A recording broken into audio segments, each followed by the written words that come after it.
rightful owner of number 10. He has been our leader. He's still the leader of millions. Jeremy Corbyn.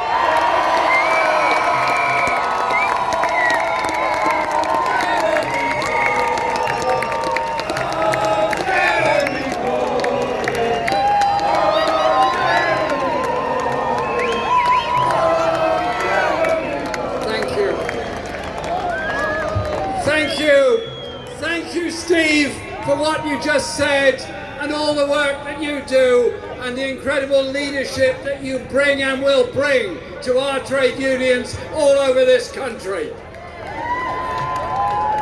And speaking here today as the representative of the Project for Justice and Peace, I want to bring a message to you of this.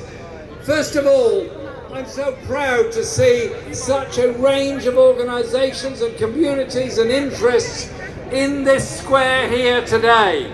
People representing the hope of a world of peace, not war, of a world free of nuclear weapons, not threatened by nuclear weapons.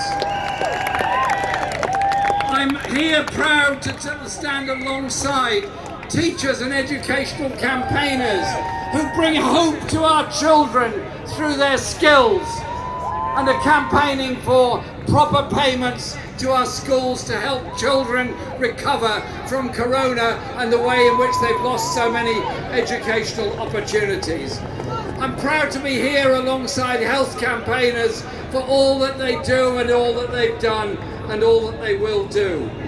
And I'm also very proud to be here alongside so many people who understand with passion the whole issue of environmental sustainability.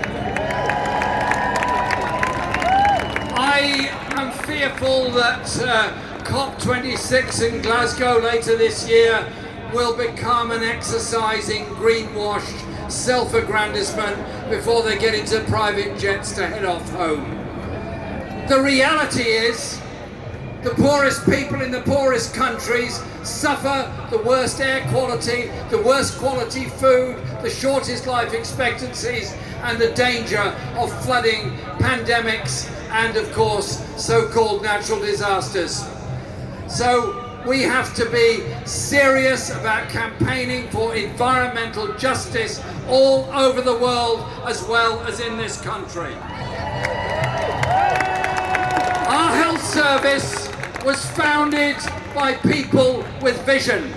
Vision of healthcare free at the point of use as a human right.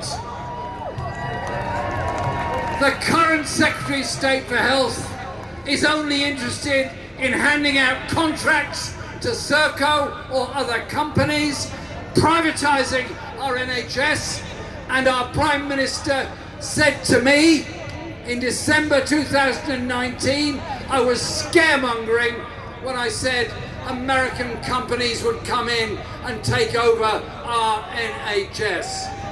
Well, if I was scaremongering, how come Centene now run a GP practice in my own constituency? I say, get the contractors out of the NHS! Pay the NHS staff the 15% increase they need and deserve.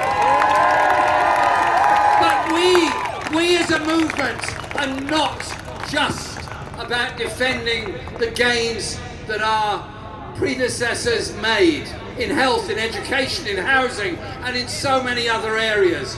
We're about taking things further forward. A world of peace, a world of justice. And there's a great injustice that happens when you get older. And all of us one day are going to get older. Probably half the people in this square at some point in their lives are going to need social care. I say this to those that are thinking of social care policies. Make social care the equivalent of our NHS and provide it free at the point of need for everybody. If as a country we can afford to create more billionaires during a crisis that have ever been created before. We can afford to tax those billionaires to fund the services that we need for the future. That is what justice looks like. And here today, all of us, in all our diversity, are a real strength. We will never allow the Islamophobes, the anti-Semites, the racists, or anybody else to divide us. We are united as a people demanding a fair and just world, demanding a world fit for the next generation, for our children to grow up in. Now, political power comes from lots of places. Yes, of course, there is political power that comes from elected offices. That is absolutely obvious. But those that set out on the road to free education, housing, healthcare, set out in the southern states of the USA on the road to try and achieve democracy, set out in the colonies of the 19th century to achieve independence, or in the 18th to abolish slavery, didn't hold political office. All they held was the ability to unite each other together in a common cause. So it is up to us.